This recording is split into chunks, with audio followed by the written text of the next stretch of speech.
Hey y'all, I'm your host, Aaron Smith of the Offshore Marine Service Association. Each Friday, I'll bring you the Offshore Briefing, a quick rundown of the week's notable developments, updates, and news you need to know in the offshore space. Whether you're on deck or at your desk, we're glad you're here. Welcome everybody to another episode of Maritime in America, the Offshore Briefing. Pleasure to come to everyone. We are sitting here as we usually do on Thursday afternoon recording here. I have my co-host Angel and Ashley with me. How are y'all doing? Hello. Feeling good today. Happy that it's almost Friday. Yes. Good. Well, I usually start off with what I've been seeing, but, I think I'm going to go to Ashley to start us off. And Ashley, why don't you talk to everyone about what you are working? Well, first, I like to do a little tidbit from here and there, and I thought I was going to stump everyone with this very sad news that I just heard, but apparently I was the last to find out that Hulk Hogan died today. Well, I didn't know that, so I'm not the last person. If you're ever, Angela, you're probably too young, but I remember the reality show. Whoa. I was a wrestler, but I remember the reality show. All right, yeah. I remember the reality. I am a reality show junkie, so it kind of makes me sad. And I remember Brooke Hogan. Yes. I think I knew. Although there's been so much drama since then, they don't talk anymore. There's a lot going on there. But anyway, I just thought that was sad. I don't know how he died. I just saw it flash up. What is that? What is that concept called? It's like the default of recency or something like that, where you only focus on the recent thing. To focus on Hulk Hogan's career as a reality TV star instead of as a wrestler. I know. Anyway, it just makes me sad because he just always made me smile. But that's not, just thought I'd, just kind of like the Annabelle doll that I brought to everyone. I will continue to bring my little finds to the group. But outside of Both that, are equally relevant. the Annabelle thing, and then did you see the guy died? The paranormal guy died that was with the Annabelle doll? I did see that. Yeah. Where is she now? I don't want to know. I don't want anything to do with this doll. Anyway, but I am actually working today, and I will in the email Friday Fast Facts, it'll go out. This will all be there as well, but I just kind of want to vocalize it that we are soliciting for nominations for the Alario Award recipients. I love this award. We're going to tell everyone, if you don't know what the Alario is, the Alario Award is, because I love this too. Yeah, I mean, everyone knows Bob Alario. There's no need to explain who he is, but goodness gracious, pre-COVID, 2019, I think was the first year, 2018 maybe. We had a dinner. It was 2020. It was weeks before COVID started. Was it? Okay. Yes, it was. Well, it was, yes. And the board wanted to do something to honor him, and we were like, absolutely. And so we just kind of put together a dinner, and it turned out to be a big dinner, and it was, oh my goodness, it was about 60 of us. It was OMSIS current staff, previous staff, current board members, previous board members, previous board members. I mean, it was wild. The stories were hilarious, inappropriate, and awesome. It was just so great. And we decided to keep on the tradition of honoring someone in his likeness and his contribution to the maritime industry every year. The following year, we had Mr. Laborde had won, and COVID hit, and he unfortunately passed away before we could honor him. And it was the same thing with Mr. Candies.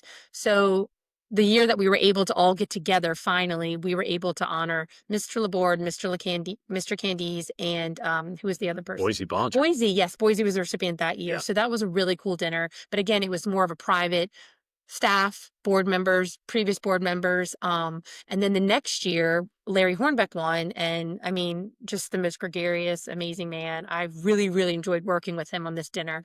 We decided to open it up and let the membership join in on this because it really is so cool. So we honored Mr. Hornbeck, and then the next year. I can't believe how big that got too. Yes, and the stories. Oh, and it was so great to see everyone, and the whole Hornbeck family was there. And it was the same with the next year. MJ Sheremy won last year, and his whole family came, and we did it after the fall conference, which was kind of more of a winter conference since Workboat kind of hijacked November from us. But it's just a great award, and it's we've had some nominations of people outside leadership and board, which has been cool and interesting. One of which, I'm not gonna say who, when they nominated him, my head started spinning, thinking it would be more fun of a roast rather than an award ceremony for this person, because I think everyone would have a lot of fun with it. But anywho, it's just a great award, and I look forward to getting the nominations. And we talk, the staff and the board get together and pick the winner, or not the recipient, after all the nominations come in. So yes, so we're submitting. So please submit any person, male, female, leadership position, non-leadership position, just anyone, that's made an impact on the maritime industry as a whole. And we will celebrate, like I said, that person on November 11th following the AMSA Fall Conference. I'm also working on the fall regulatory meeting, which is going to be Wednesday, September 10th, and I'm going to do a call for agenda items. Please, please, please email me anything that y'all hear about that you just want to know. Is it a Coast Guard personnel that you want to come talk? Is there a topic? Do you want to talk about, anything? We love your feedback. That's how we operate. And then lastly, everyone has talked, we've listened, and we being me, that everyone wants to do a fall golf tournament again. And I am down for it because I love the golf tournaments. And so we're going to host it again at Latour. I always think I like to share our locations to make it easy for everyone. So to do one in the spring here in New Orleans and then bring one farther down is great, great opportunity. So, I'm just kind of gauging what day works best for everyone. Looks like all the Fridays in November open right now. Friday, November 7th and Friday, November 14th are the front runners of a few people I've talked to. So I would love the feedback of what the membership wants on a date for that. And I would like you to acknowledge that my idea of hit it to win it Has is been a success. It is. I roll. I hate admitting it, but yes, it is a fun. And this particular golf course, the game is phenomenal because it's right there by the clubhouse. And actually, Aaron and I were sitting talking about this earlier, and if anyone wants to sponsor it, we could even turn it into like a all day hole thing and not afterwards. Like you just park there at the hole. We'll have the stuff lined up and you're sponsoring it, so you can do whatever you want, but you can sit and talk with the golfers as they come through. It's a great opportunity and would be really fun. Talk to everyone on the course. And it's right in front of I forget what the hole that is. It's hole 18. Hole 18, and it's right in front of the clubhouse. So it's just it's a cool thing. Yeah, it is. Before we deep dive into like the main topic, can you give me a recap on the lunch and learn? Because I wasn't there, so I'm interested. Oh, look at there. We had such a great lunch and learn sponsored by Spinergy on, I don't even know what date. Tuesday? Tuesday, yes. Today's Thursday. Okay. I don't even know what day it is. That's how crazy it's been. In Homa, and we had about almost 40 people come out. 30. It was great. And there definitely is a need for everyone wanting to get together at least once in the summer. I know we could just tell that, but they talked about the offshore energy markets. I had to come in and out. Aaron was in it mainly, and I'm going to do a little recap in the Friday Fast Facts. Thanks for that reminder, because Patrick and Fallon with Spinergy that were there, wanted to put their information out if anyone has any questions or weren't able to make it. But they really did. On that. They did some very good deep dives into the U.S. OSV market and the U.S. construction vessel market, and tying those to the market, the larger energy market forces that are driving the vessel utilization rates. And I thought it was very well put together. It was very good data, really deep dive into even project by project and therefore vessel by vessel data of what is being put out. So, we've used, and Patrick said this, we have used Spinergy as a data provider for some regulatory and legislative projects that we have done when we've needed to know, hey, how many vessels are working in blank? We've turned to them for that. And so they have some great data and provided a great briefing on that. So I won't say any more than that, because my rule is always, if you go, if you go, exactly, which I also want to point out that, again, I say this all the time, like I'm all ears. Whatever the membership wants, we can do. And Patrick came to Aaron and I with this idea, and we had a conference call, and we were like, heck yeah, this sounds amazing. I think the members would really like it. Like, you just sponsor the lunch, we'll get the people, I'll do the logistics, and it's all yours. And I think it ran real smoothly. They were happy. There's definitely, I feel like we had almost all the operators out there. At least one representative from each company was there. Yeah. So if anyone's listening and you've got a valid topic presentation, And I would say Well, it does have to be. as it pertains We have had some people have tried to do just to marketing or like a sales pitch. commercial, just, yeah, a Yeah. sales pitch. Which is And if fine, but that's not this isn't the time and place there's for it. not a market for it. Yeah. When people, they sniff that out and they're like, Yeah. "Nope, So, not even for a free lunch." but there's a way to go about it if you do have something Uh, like that. So, you anyway, just have to be creative. Yeah. correct. And my point is that if you have something, come to me, let me know. I love doing these things. The membership loves doing these things. They're easy to put together. But that they come about because of your input, basically. Mhm. Yeah. Would totally agree.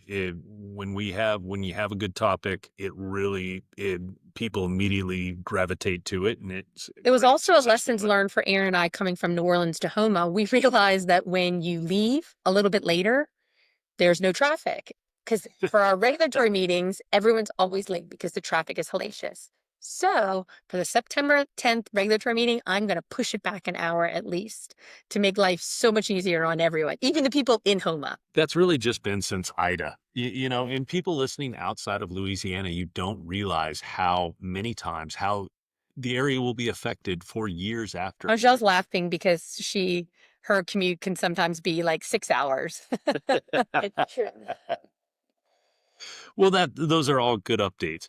You know, I saw some things this week as well, and I just wanted to talk about those. And the first thing I saw was something that I saw as something that was a very positive point, and that was that I saw a report that for the first half of 2025, orders in Chinese shipyards were down 18%.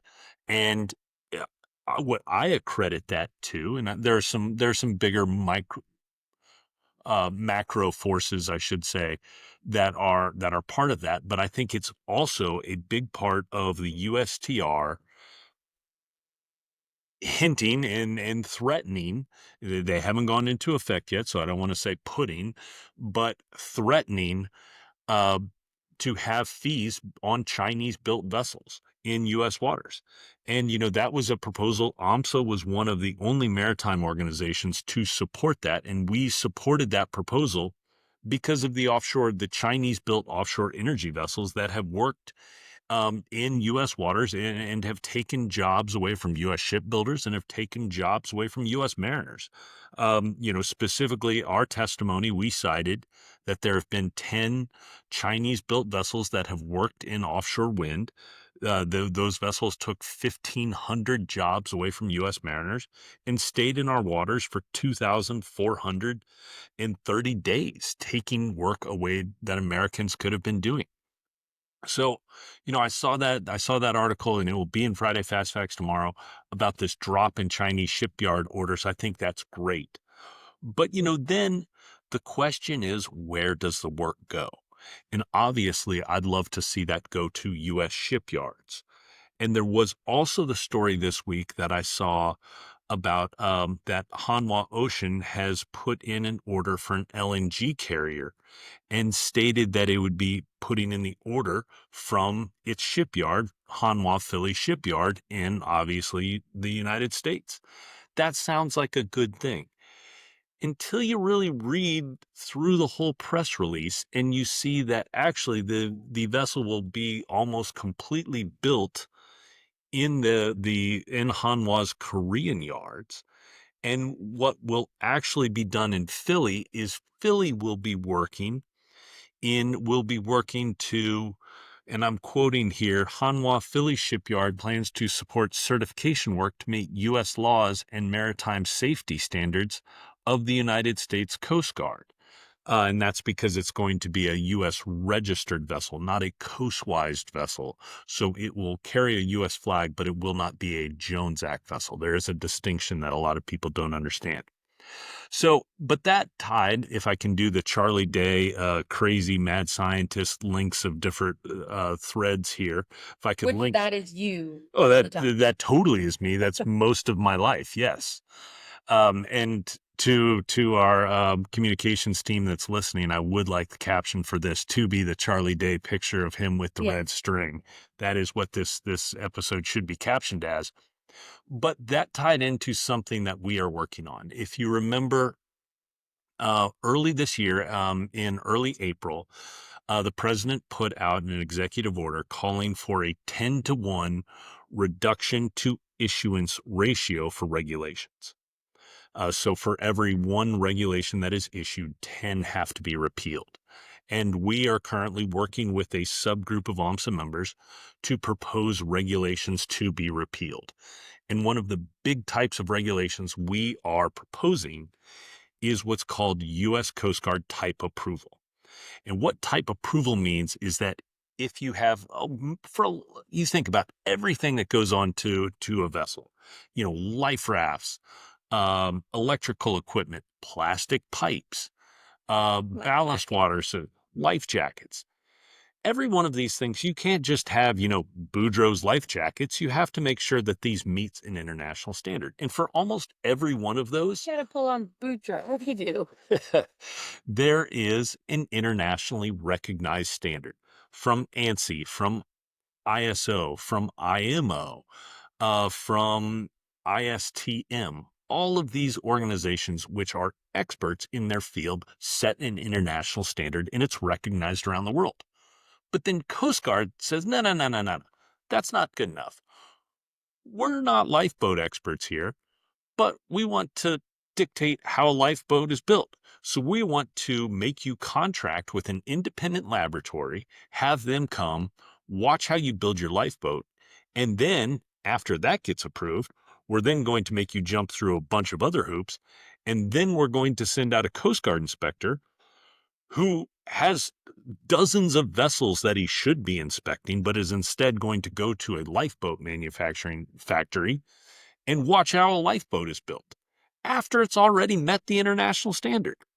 So I just think it's absolutely ridiculous. And it's what we have built a system that costs U.S. jobs and U.S. competitiveness just so we can send our own inspectors to redo the work that's already been done by an international subject matter expert. We shouldn't be doing that. And the Hanwha press release is a great example of what is that they have to have a whole other shipyard that just says, hey, we know this is the international standard, and that's a very acceptable international standard. And the Coast Guard will accept that international standard. But you first have to jump through these 17 other hoops just to have the Coast Guard do it. So the type approval system is something we need to get away from, and it's something we're working on. And it just, when I started to look at all three of these things together, I thought they all fit in neatly into what I'd been working on this week. So that was kind of what The story makes me the angriest of how they're touting it as a big win for U.S. jobs and U.S. shipyards, but it's not. So well, in I feel like that's kind of I do like that it's there's investment dollars coming into a U.S. shipyard. agree. That's a good thing. Love that. I disagree with the press release that says that it's the first LNG carrier that's been built since the 1970s. Oh, False. QLNG correct. QLNG, OMSA member QLNG would beg to differ. Now, yes, they have an ATB, not an ocean-going ship-shaped vessel. I understand there is a distinction there. There's a big distinction. But QLNG built to the market. Correct. They built to what the market was. If there's a market for a U.S. built, U.S. crewed, U.S. owned completely LNG carrier, they'll build to it, Yeah. as we will for any other segment of the market. So yeah, I definitely thought that about the article too. It's getting It's great frustrating. that there's investment, But let's make sure that it's investment. it's like getting excited over crumbs when that's the bare minimum, and you're like, I don't know. It's just frustrating, and I Yep. can't even imagine owning my own company in this. Like, I just work for everyone, and it frustrates me. Being in this industry for 13 years, I think I'm like I mean, I can't keep my mouth shut anyway or pretend to be quiet and sane. So, but I'm losing it these days. Completely agree. Completely agree. Well, I think we have gone on way too long in this episode. These were supposed to be short and brief. So, Sorry, we digress. but I think we had a good conversation. I hope this was a useful tool and a useful precursor for Friday Fast Facts, which will be coming out later this morning. So, hope everyone enjoys. Please fill out all the information for Ashley on, yes, give us Alario nominees. Great award. There's no qualification. The only qualification is has to be nominated by an OMSA member. So give us those. Give us dates for golf tournament. Give us topics for regulatory meeting. And we look forward to talking next week. See you later. Hey, everyone. Happy Friday. Be safe. Bye. That wraps up another episode of Maritime in America. We're proud to highlight the voices and stories that keep the American offshore industry strong. Thanks for spending a few minutes with us, and remember, the course ahead is shaped by those who step up and steer it. If you liked what you heard, be sure to subscribe, leave a review, and share it with your crew. Tune in every Friday for your offshore briefing, and don't miss our next full episode, dropping soon with a very special guest's mariner's perspective. Catch you next time.